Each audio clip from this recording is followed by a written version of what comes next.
दोस्तों नमस्कार, मैं राम सूरत यादव। जिस तरीके से पूरी बीजेपी उद्घाटन में एक तरीके से मस्त है, इसी बीच में एक बहुत बड़ी खबर आई है। जैसा कि आप लोग सभी जानते हैं कि बीजेपी के बहुत बड़े सांसद वरुण गांधी को लेकर के हमेशा कयास लगाया जाता रहा कि वरुण गांधी कब बीजेपी को छोड़ेंगे, कांग्रेस में कब शामिल होंगे। तो जैसा कि आप सभी लोग यह खबर काफी दिनों से सुन रहे हैं, लगभग सालों से ये खबर आ रही है, लेकिन अब जो खबर आ रही है एकदम सच और पक्की खबर आ रही है कि बहुत जल्द वरुण गांधी बीजेपी को छोड़ने वाले हैं। ऐसा हम इसलिए कह रहे हैं कि अभी कुछ दिन पहले एक हफ्ते के अंदर एक ऐसा इंटरव्यू में वरुण गांधी ने बयान दे दिया है जिससे पूरी बीजेपी में खलबली मच गई है। अब पूरी बीजेपी को अब ये लगने लगा है कि अब वरुण गांधी बीजेपी को छोड़ करके कांग्रेस में चले जाएंगे। और अगर वरुण गांधी बीजेपी को छोड़ करके कांग्रेस में आते हैं तो यह तय है कि उनकी मां मेनका गांधी भी कांग्रेस में आएंगी और बीजेपी को छोड़ेंगी। ऐसा हम इसलिए कह रहे हैं कि अभी एक हफ्ते पहले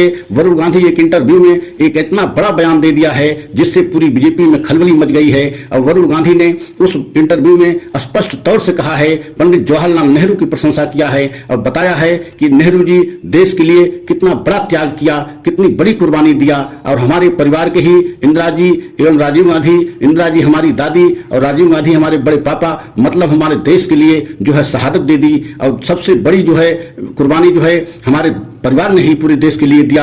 जिस परिवार से दो लोग शहीद हुए हों और नेहरू जी 11-12 साल जेल में रहे हों और जिनकी तपस्या से, जिनकी कुर्बानी से, जिनके त्याग से इस देश को आज़ादी मिली हो, उस परिवार को नकारा नहीं जा सकता है। और जिस तरीके से हमारे परिवार को निशाना बनाया जा रहा है और खासकर इंदिरा जी को और राजीव गांधी जी को जो देश के लिए शहादत दे दिए, और पंडित जवाहरलाल नेहरू इतने बड़े देश के नेता थे कि अपने विरोधियों को भी स्पीकर बना दिया करते थे। मतलब उनका कहना था कि इतने बड़े हमारे पंडित जवाहरलाल नेहरू हमारे परिवार के परदादा थे कि उन्होंने अपने विरोधी को भी एक तरह से स्पीकर बनाया। और तब स्पीकर ने उनसे पूछा कि हम तो आपके हमेशा विरोध करते रहे और आप हमको स्पीकर क्यों बना दिए। तो पंडित जवाहरलाल नेहरू ने हंसते हुए कहा कि अरे, विरोध करने वाला भी तो कोई चाहिए। अगर सभी हमारी प्रशंसा ही करेंगे तो क्या मतलब है, विरोध करने वाला चाहिए। और खासकर इस लोकतंत्र की मंदिर में कोई विरोध करने वाला हमारा रहेगा तो सबसे अच्छा होगा। मतलब आप सोचिए कि नेहरू जी ने कितनी देश के प्रति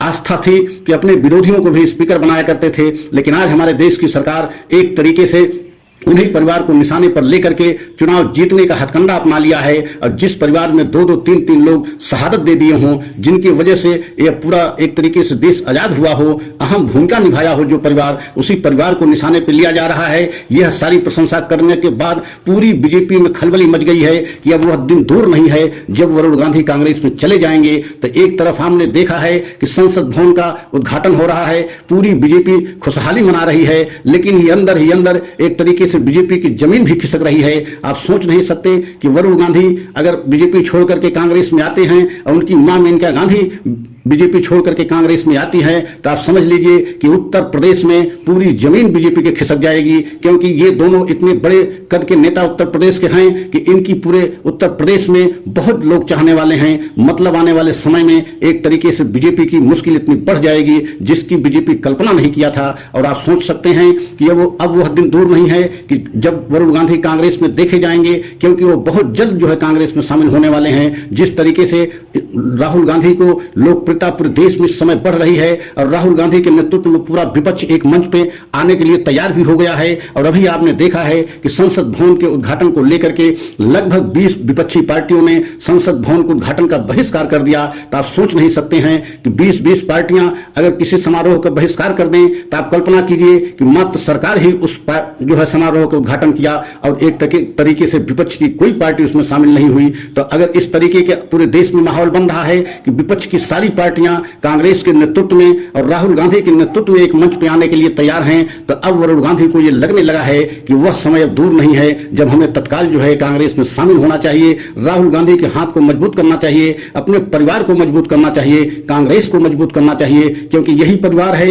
यही कांग्रेस है जो देश को आजादी दिलाई। और आज भी एक तरीके से राहुल गांधी दूसरी आजादी की लड़ाई लड़ रहे हैं। जिस तरीके से पूरे देश में महंगाई एवं बेरोजगारी से पूरा देश त्राहिमाम कर रहा है और इसी मुद्दे को लेकर के राहुल गांधी भारत जोड़ो यात्रा पैदल 6 महीना किए थे, तो आप कल्पना कीजिए कि पूरे देश में इस समय महंगाई एवं बेरोजगारी की क्या स्थिति है कि पूरे देश में इस समय महंगाई बेरोजगारी से पूरा देश त्राहिमाम कर रहा है। और इस मुद्दे को लेकर के, खासकर महंगाई एवं बेरोजगारी को लेकर के वरुण गांधी स्वयं जो है कई बार जो है बीजेपी सरकार को कटघरे में खड़ा किया है और मोदी जी की जो है नीतियों को एकदम निशाने पर लिया है। तो आप सोच सकते हैं कि वरुण गांधी बीजेपी के सांसद होने के बाद भी कई बार जो है मोदी सरकार को निशाने पर लिया, खासकर महंगाई बेरोजगारी के मुद्दे को लेकर के। तो आप कल्पना कीजिए कि वरुण गांधी बीजेपी में रहते हुए भी कई बार जो है मोदी की और मोदी जी की सरकार की आलोचना किया है, खासकर महंगाई बेरोजगारी को लेकर के। और आपने देखा है 2019 से किस तरीके से वरुण गांधी के और वरुण गांधी की मां मेनका गांधी को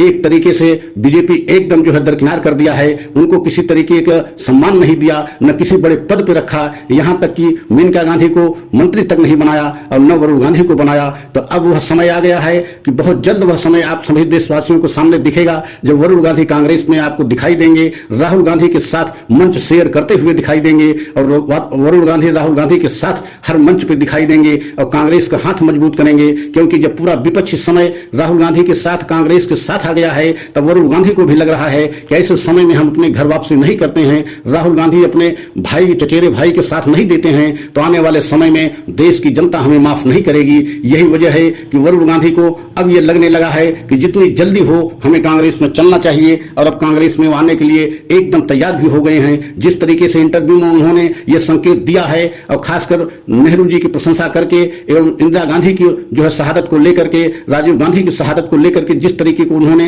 बड़ा बयान दिया है, उससे एकदम स्पष्ट हो गया है कि बहुत जल्द वरुण गांधी कांग्रेस में शामिल होंगे। और इस खबर को सुनकर के पूरी बीजेपी में एक तरीके से खलबली मच गई है, या ये कहा जाए कि बीजेपी में तूफान आ गया है कि अगर जो है वरुण गांधी बीजेपी को छोड़ते हैं और उनकी मां मेनका गांधी बीजेपी को छोड़ती हैं, तो आप समझ सकते हैं कि बीजेपी की पूरी ताकत, खासकर उत्तर प्रदेश में बीजेपी की एकदम ताकत समाप्त हो जाएगी। और बीजेपी की ताकत खत्म होते ही यहां उत्तर प्रदेश में एक तरीके से पुनः कांग्रेस एक तरीके से एकदम ताकत के साथ आ जाएगी। तो आप सोच सकते हैं 2024 में बहुत बड़ा खेला होने वाला है और उस खेला में जो है वरुण गांधी भी भाग लेने वाले हैं। अब बहुत जल्द वरुण गांधी कांग्रेस में शामिल होंगे और आने वाले समय में यह देखा जाएगा कि बीजेपी की मुश्किल कई और ऐसे नेता, बड़े बड़े लीडर हैं जो 2024 के पहले बीजेपी के साथ छोड़ देंगे और वह सभी कांग्रेस में शामिल होंगे। क्योंकि अब कहीं न कहीं बड़े बड़े लीडर जो है वो अपने आप को असहज महसूस कर रहे हैं बीजेपी में, और यही वजह है कि अब बड़े से बड़े लीडर जो है 2024 के चुनाव आते जाते